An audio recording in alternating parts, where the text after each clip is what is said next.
Bonjour à tous, bienvenue dans ce premier numéro de PMS at Talk, un rendez-vous récurrent imaginé par les équipes de Prisma Media Solutions afin de décrypter les thèmes stratégiques qui agitent le monde de la publicité digitale. Cookies or not cookies, that is the question. Une question clé en effet que se pose l'ensemble du marché publicitaire, notamment en termes d'impact que la disparition des cookies pourrait avoir sur le marché. Durant ce webinaire, nous allons décrypter l'impact des nouvelles réglementations en matière d'usage des cookies sur la performance des campagnes, mais aussi découvrir les différentes typologies de comportement des internautes face à la publicité. Que ces internautes acceptent les cookies, les refusent, qu'ils soient détenteurs d'adblock ou encore qu'ils soient publiphiles, voire même publiphobes, comment leur consentement ou leur non-consentement impacte l'efficacité des campagnes publicitaires. Nous allons utiliser comme fil rouge durant nos échanges une étude menée par l'Institut CSA pour le compte de Prisma Media Solutions.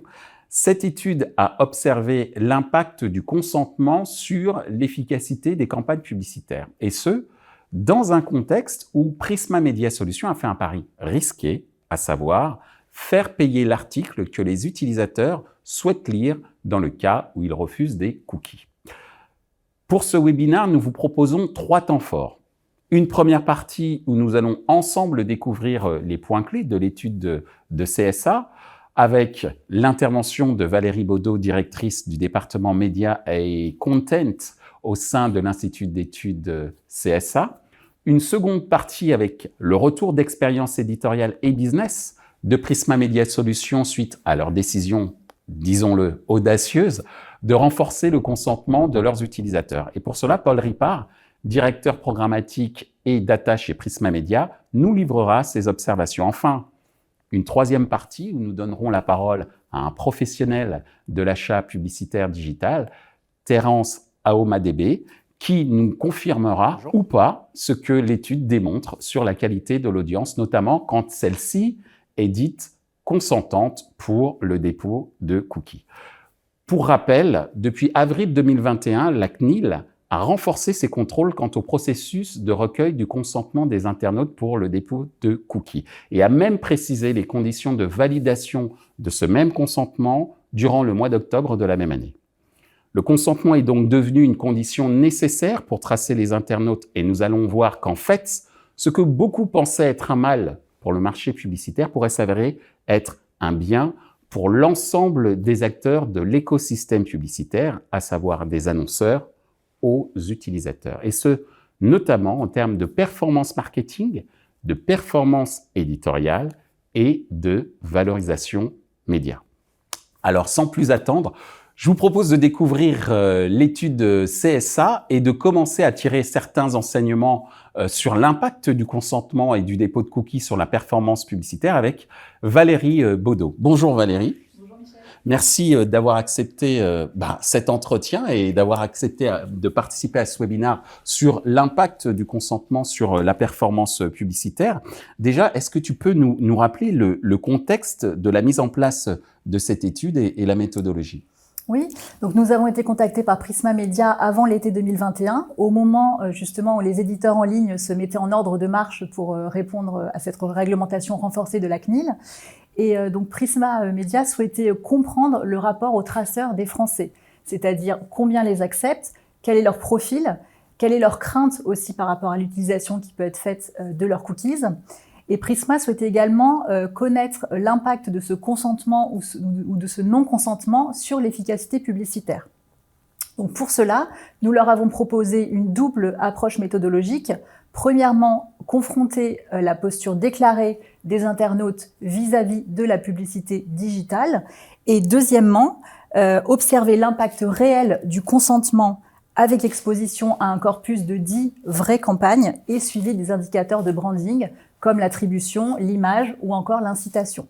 Donc nous avons interrogé un panel de plus de 1000 internautes représentatifs des internautes selon les critères de sexe, d'âge, de profession ou encore de région.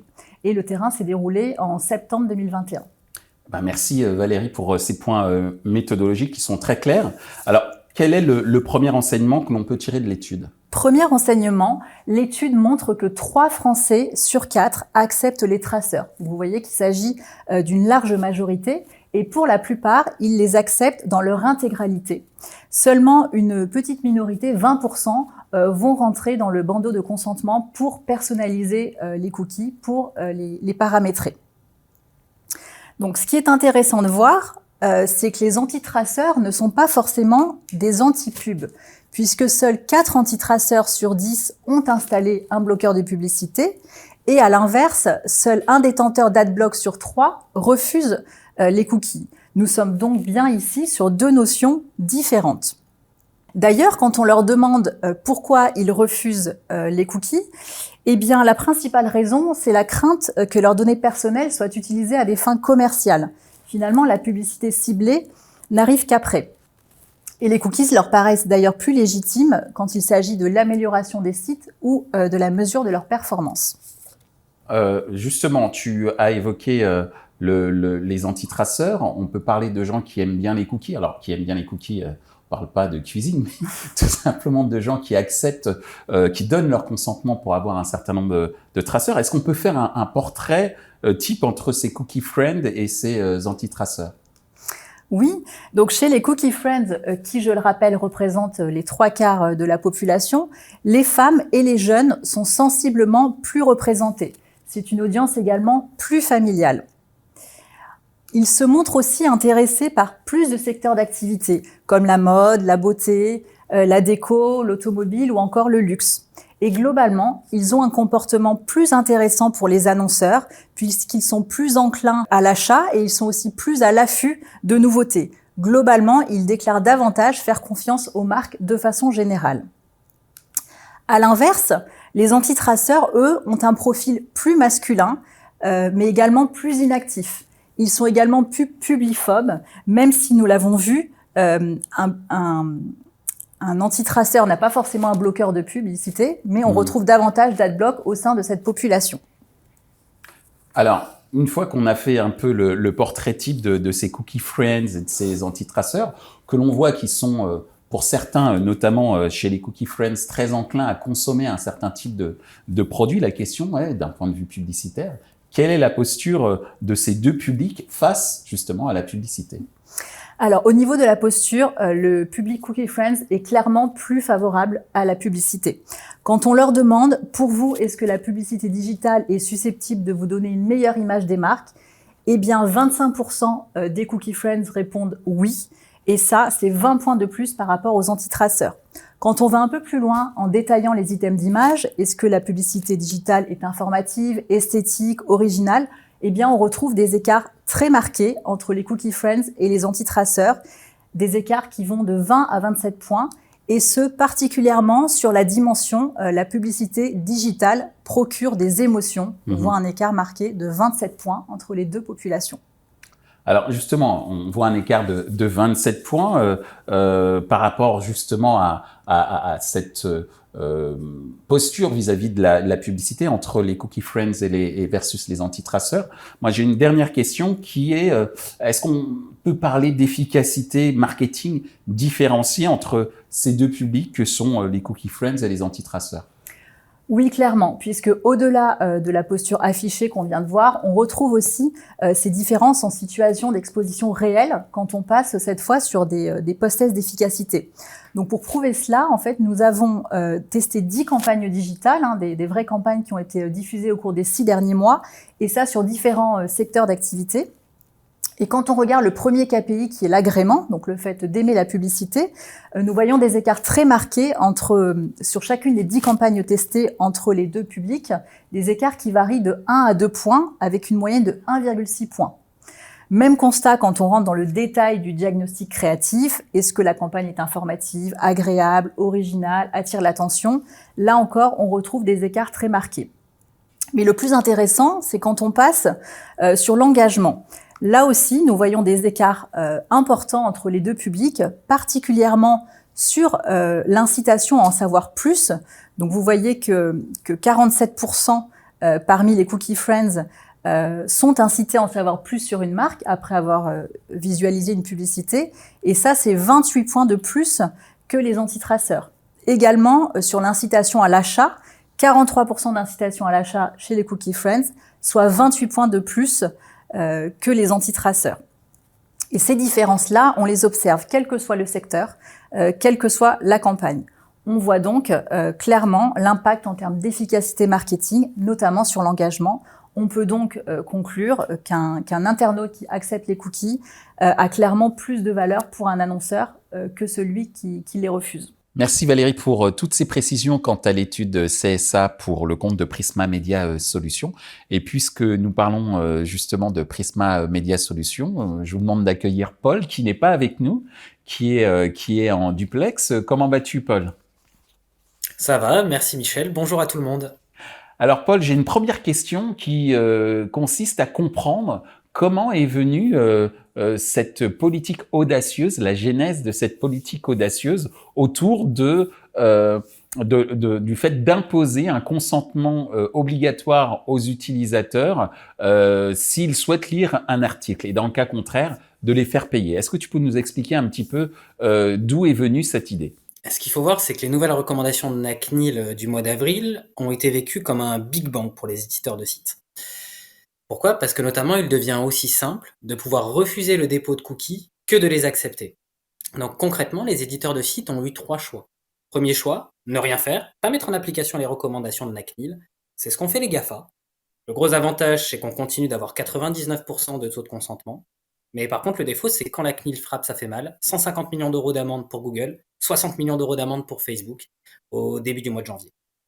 Deuxième solution, qui a été la solution mise en place par la majeure partie des publishers français, c'est la mise en place de boutons tout refuser ou de la mise en place de boutons continuer sans accepter, qui ont l'avantage effectivement d'être totalement en ligne avec les recommandations de la CNIL, mais qui ont un grand défaut, c'est comme il est très simple de refuser, les gens refusent et les internautes refusent, et 25 à 30, voire même maintenant 35% des internautes commencent à refuser les cookies.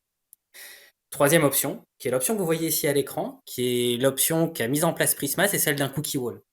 Un cookie wall, qu'est-ce que c'est ? De façon un peu simple, c'est de donner 2 choix à l'internaute. Le premier, c'est d'accepter les cookies. Et le second, c'est de refuser les cookies, mais en échange, par contre, il va falloir payer une somme modique, une petite somme, donc ici 3,99 €. Ce qui fait que quand vous arrivez chez Prisma, 100% des internautes ont accepté le dépôt de cookies, hormis les quelques personnes qui ont choisi de refuser le dépôt de cookies et par contre de s'abonner et de payer un abonnement. Alors, je comprends tout à fait, Paul, mais quand même, ça peut être extrêmement dangereux d'un point de vue marketing et éditorial pour Prisma, puisque ces internautes qui sont découragés parce qu'ils ne veulent pas de consentement, est-ce qu'ils vont pas fuir potentiellement le site ? Mais c'est vrai que tu as raison, Michel. Il y a en fait 3 choix, hein. Le premier choix, quand on arrive chez un des sites de Prisma, c'est d'accepter, premier choix. Le deuxième choix, c'est de refuser le dépôt de cookies et par contre de s'abonner. Et le troisième choix, qui est effectivement le choix dont tu parles, en fait, c'est de refuser et de partir directement du site. Cette action de partir directement du site, à la vue du coup du message de consentement, c'est ce qu'on appelle le taux de rebond. Et bien évidemment, quand cette stratégie de cookie wall a été mise en place, le taux de rebond a été regardé de très près. Est-ce qu'il allait augmenter ou est-ce qu'il allait rester assez stable ? Et finalement, il est resté assez stable, avec une augmentation de moins de 5 points du taux de rebond, avec la mise en place du coup de ce cookie wall. Mais surtout, ce cookie wall, ce qu'il a permis également, et l'autre vertu de ce cookie wall, c'est de clarifier le contrat de lecture entre un internaute et l'éditeur de site. Oui, nos sites sont financés par la publicité. Et oui, pour avoir de la publicité efficace et plus pertinente pour les annonceurs, je vais avoir besoin de pouvoir déposer un cookie. Alors justement, puisque tu parles d'efficacité publicitaire, quel a été l'impact du consentement des cookies de Prisma Media Solutions sur la valorisation de vos offres publicitaires ? Alors, ce qui est important à savoir, c'est quand on parle de consentement à quoi ? On parle de consentement au dépôt de cookies. Donc c'est vraiment ça, hein. Je vais vous demander, est-ce que vous êtes d'accord ? Est-ce que vous consentez pour avoir un cookie ? Il faut savoir que le cookie est de plus en plus difficile à pouvoir poser pour un éditeur. On savait qu'il y avait déjà des problèmes avec les navigateurs, notamment Firefox ou Safari, qui sont présents dans 25% des cas. Il y a déjà 25% des cas dans lesquels, en France, on ne peut pas déposer de cookies tiers. Si on ajoute à ça des personnes qui vont refuser le consentement, on peut arriver chez certains éditeurs n'ayant pas mis en place de cookie wall à 50% de l'audience sur lequel des cookies ne vont pas être déposés. Et attention, pas de cookies ça ne veut dire pas de data, pas de capping et pas de mesure. En mettant en place cette stratégie de cookie wall, Prisma du coup limite très fortement le nombre de personnes n'ayant pas de cookies. Et pourquoi d'un point de vue financier c'est très important d'avoir du coup un public et un visitorat sur lesquels on peut déposer des cookies? C'est au point de vue effectivement de l'audience et de ce que va nous rapporter une audience. Donc je répète, hein, un internaute qui n'a pas de cookies, sur lequel je ne peux pas déposer de cookies, ça va être un internaute sur lequel je ne vais pas pouvoir cibler, pas pouvoir capper, pas pouvoir faire de mesure de l'efficacité marketing. C'est évidemment quelqu'un qui vaut moins. Et chez Prisma, qu'est-ce qu'on a pu remarquer? On a pu remarquer qu'un internaute qui n'avait pas de cookie valait 7 fois moins qu'un internaute avec un cookie. En gros, quand sur une page, je gagne 10 € pour un internaute qui a un cookie, la même page qui va être visitée par un internaute sans cookie, je vais gagner que 1,5 €. Donc un internaute sans cookie vaut 7 fois moins. Il est donc fondamental de maximiser le nombre de personnes avec cookie qui visitent ces sites. Alors, merci Paul. Là, tu parles de performance pour le compte de l'éditeur. Quels seraient les messages clés cette fois-ci pour les annonceurs que l'on pourrait faire passer au sujet de l'impact du consentement sur les performances marketing de leur campagne? Oui. Si je fais de façon assez simple, seuls les inventaires consentis, donc avec consentement, donc avec un cookie, vont permettre de mettre en place des stratégies avec de la data, avec du ciblage, avec un capping, c'est-à-dire de pouvoir monitorer combien de fois un message publicitaire va être diffusé à une seule et même personne, et ensuite de mesurer l'efficacité de vos campagnes. Donc en tant qu'annonceur, si vous voulez cibler une personne, réguler le nombre de fois où une personne va voir votre publicité et surtout mesurer, vous êtes obligé et vous devez vous adresser à des inventaires consentis, comme sont les inventaires cachés Prisma.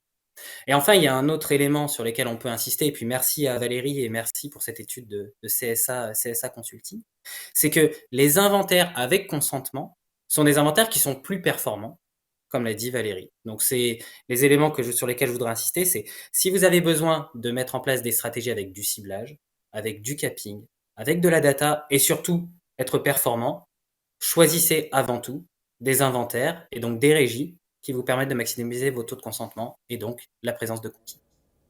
Merci Paul pour ces précisions concernant justement l'impact du consentement, j'allais dire, sur la performance business, on va dire, d'une régie publicitaire, mais également sur la performance marketing pour les annonceurs. Alors, justement, puisqu'on parle des annonceurs, nous avons avec nous Terence. Bonjour Terence. Bonjour Michel. Et merci d'être là pour nous parler de ton métier. Alors, tu es trader média. Enfin, le vrai titre, c'est AdTech Manager, je crois, mais tu connais très très bien ce métier de trader média. Tu vis auprès d'elle et auprès d'eux au quotidien.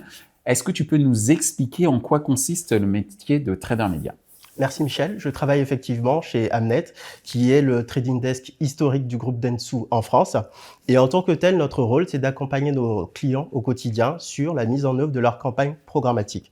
Ça va de la réflexion stratégique qu'on peut avoir en amont des campagnes jusqu'à la mise en ligne, l'optimisation et le reporting des campagnes. Et puis, est-ce que depuis l'entrée en vigueur de cette fameuse réglementation générale de la protection des données, j'adore citer l'acronyme, enfin bref, quels sont, depuis ton point de vue, quels sont les changements que tu as pu observer justement en stratégie d'achat, puisque tu l'évoques, et d'optimisation de campagne? Est-ce que ça a eu un impact certain sur la manière dont tu optimisais tes campagnes?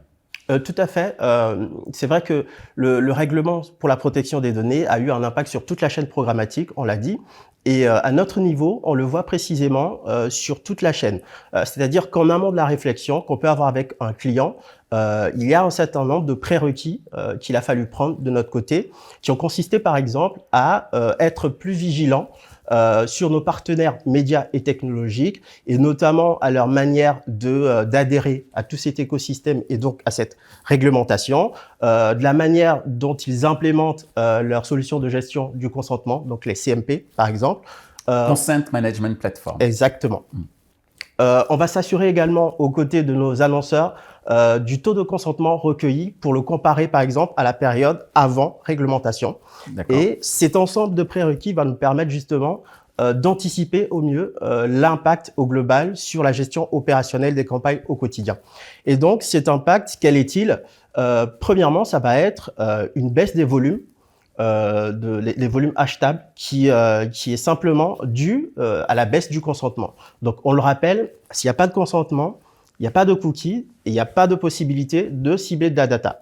Donc, on va être réellement impacté à ce niveau sur la capacité à collecter de la data et à la cibler ensuite. À titre d'exemple, on s'est rendu compte que la simple manière d'implémenter la CMP, la solution de gestion de consentement, impacte le taux de consentement sur le site de nos annonceurs. Typiquement, s'il s'agit d'un bandeau en haut ou en bas d'un site internet, on sera entre 30 et 50% de taux de consentement, tandis que ça Il faut mieux être en haut ou en bas? Plutôt en bas. D'accord. C'est meilleur en bas. Et on a une deuxième catégorie qui est l'affichage en pop-in, donc en par-dessus la page, et où on sera entre 50 et 70% de taux de consentement. Très bien. Alors justement, le consentement, tu viens de l'évoquer à l'instant, est devenu clé pour les agences comme pour les éditeurs, notamment pour les éditeurs, parce que ça leur permet de valoriser au mieux leurs inventaires. Hein. On a vu que c'était 7 fois plus en termes de valeur. Tu me dis, Paul, si je me trompe, hein. Mais si j'ai bien compris, c'était 7 fois plus en termes de revenus potentiels sur une page. Mais tu viens de nous l'expliquer également que cette meilleure valorisation avait aussi un potentiel meilleure optimisation, en tout cas meilleure performance pour les campagnes. Est-ce que concrètement, tu pourrais nous dire comment ça se traduit de ton point de vue? Tout à fait. Alors, juste avant d'en arriver là, j'aimerais rajouter au niveau des points qu'on énumérait tout à l'heure, c'est-à-dire l'impact qu'on a sur la gestion des campagnes. On peut noter aussi une augmentation du prix des inventaires, de certains inventaires, qui est la résultante simplement de la baisse des volumes que j'évoquais précédemment. Tout à fait. Et donc, il y a une sorte d'inflation qui va se mettre en place du fait de la loi de l'offre et de la demande, tout simplement. Et qui va impacter la manière dont on opère les campagnes. Et pour terminer là-dessus, on a le sujet relatif à la mesure de l'efficacité publicitaire, qui est très important au final. Typiquement, on va perdre la capacité à tracer les arrivées sur site, par exemple, pour le client. Et une fois de plus, ça impacte la manière dont on va optimiser. Sachant que s'il n'y a pas de cookies, on n'a pas la possibilité d'optimiser les campagnes également. Et donc, tout ceci va nous faire avancer vers une diversification, on va dire, des stratégies de campagne au sein desquelles on va intégrer une part de cookieless. Ce n'est pas le sujet aujourd'hui, mais c'est important de le souligner. Donc, de stratégies sur des inventaires qui n'intègrent justement pas justement le consentement. D'accord. Voilà. Et du coup, pour revenir sur la question de l'impact de la valorisation des inventaires, je pense que c'est une question à laquelle la réponse n'est pas figée. Il est vrai, on l'a souligné tout à l'heure, les profils côté éditeur sont plus qualifiés, l'inventaire est valorisé. Et de fait, les attentes sont portées vers une amélioration des performances côté achat. Du coup, j'aimerais quand même rappeler que l'un des impacts aussi, je le disais précédemment, c'est l'augmentation des CPM au niveau de l'achat. Et donc, pour nous, en tant qu'acheteurs, cette valorisation de l'inventaire côté éditeur est justifiée si notre augmentation du CPM est corrélée à un uplift sur les performances de campagne.